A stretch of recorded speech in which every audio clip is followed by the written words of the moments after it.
दोस्तों, snake bite और snake bite से होने वाली डेथ एक ऐसी समस्या है जो एक्चुअल में अगर देखा जाए तो प्रिवेंटेबल है।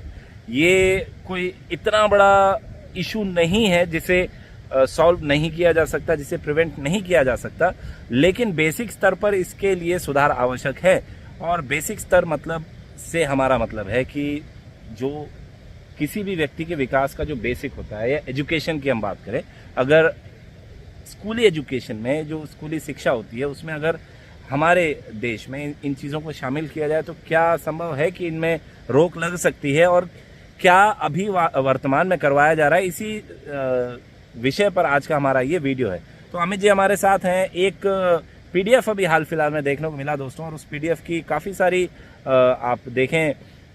क्लिप्स हम अटैच कर रहे हैं साथ में, तो आप खुद देखें और खुद अंदाज़ा लगाएं कि किस स्तर का ये पीडीएफ है और इससे क्या ही जानकारी प्राप्त हो रही होगी छात्रों को, शिक्षकों को, या फिर ऐसे लोगों को जिनको वास्तव में इसके विषय में जानना बहुत आवश्यक होता है। जी बिल्कुल, अगर किसी समस्या को आपको जड़ से मिटाना है तो आपको जड़ से ही काम शुरू करना पड़ेगा। और स्कूल लेवल पे काम शुरू करने का मतलब है कि आप उस समस्या को लेके सीरियस हैं, आप उसको ख़त्म करना चाहते हैं। हमारे देश में स्नेक बाइट प्रोटोकॉल को लेके जो चीज़ें चलती हैं, ज़्यादातर चीज़ें किस प्रकार की हैं, कैसी हैं, ये हम सब ने देखा है, आउटडेटेड है। मॉडर्न रिसर्च जो ताज़ा जो आंकड़े हैं या ताज़ा जो जानकारियां हैं उसको लेके कोई भी बात नहीं करता, उसको लेके लोगों में अवेयरनेस कोई भी नहीं लेके आता। वही जो 50-60 साल पुरानी बातें हैं उसी को लोग दोहराते रहते हैं, उसी को लोग करते रहते हैं। और ऐसा ही एक पीडीएफ हमारी टीम की जानकारी में आया जिसको देख के हमको दुख भी हुआ, हंसी भी आई, लेकिन तकलीफ ज़्यादा हुई कि तकलीफ इस बात की ज़्यादा थी कि ये पीडीएफ जो है ये सरकारी संस्थाओं से पास होके स्कूलों में जो है बांट दिया गया था, और स्कूलों में ये ज्ञान बच्चों को देने को कहा गया है। तो अगर बच्चों को इस प्रकार का अधूरा और गलत ज्ञान दिया जाएगा तो ये ऑब्वियस है कि बड़े होके उन बच्चों के पास जो नॉलेज होगी वो इसी प्रकार की होगी जैसी आज की जनरेशन के पास है। अगर इसको ठीक करना है तो हमारी टीम का एक अपील भी है, और हमारी टीम अवश्य इस पे प्रयास भी करती रहेगी। उन सभी एनजीओ से, उन सभी स्नेक एक्सपर्ट से हमारा एक हमारी अपील है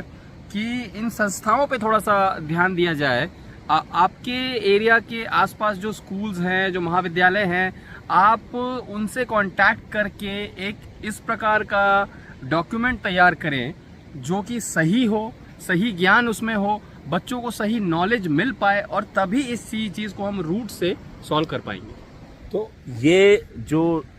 समस्या है दोस्तों वो आगे चल के इतनी विषम हो जाती है कि कई बार ऐसी स्थितियां भी हमने देखी हैं जहां डॉक्टर्स खुद ही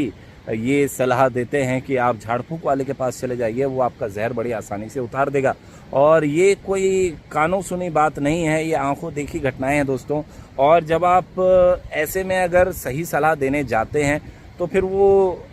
ईगो आ जाता है कि how can someone who is a very common person can disrespect a doctor. और ये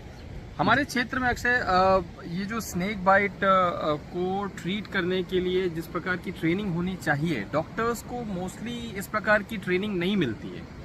और ये ट्रेनिंग न मिलने के कारण जब वो मैनेज करते हैं स्नेक बाइट के किसी पेशेंट को, तो क्योंकि आपको थोड़ी बहुत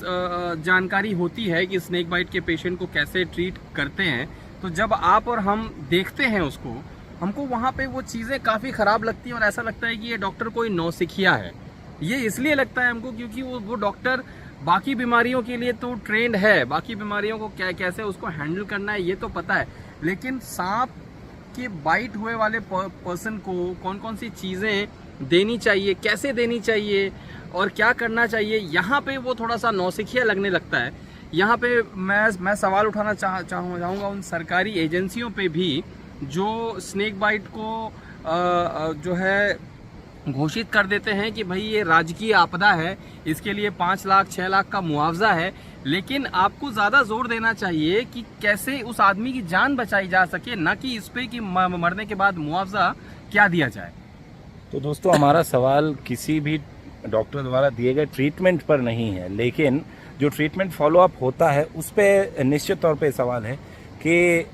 प्रॉपरली अगर इसे समय पर हैंडल किया जाए तो जैसा हमने शुरू में ही कहा कि ये वो समस्या है जो प्रिवेंट की जा सकती है, जिसे होने से रोका जा सकता है, और मृत्यु पश्चात मुआवजा देने से अच्छा है कि उतने ही राशि में आप उस व्यक्ति का सफल इलाज करें ताकि वो अपना जीवन यापन इस सर्पदंश के बाद भी कंटिन्यू कर पाए। On that note we conclude this video. आपको ये वीडियो पसंद आया होगा, हम उम्मीद करते हैं, और आप भी बताएंगे आपके क्षेत्र में स्नेक बाइट प्रिवेंशंस को लेकर क्या क्या चीज़ें होती हैं, ये आप हमारे कमेंट बॉक्स में ज़रूर बताएं, और ये भी आप बताएं कि आप किस क्षेत्र से हमारा वीडियो देख रहे हैं। आज के लिए इतना ही। जय हिंद, वंदे मातरम।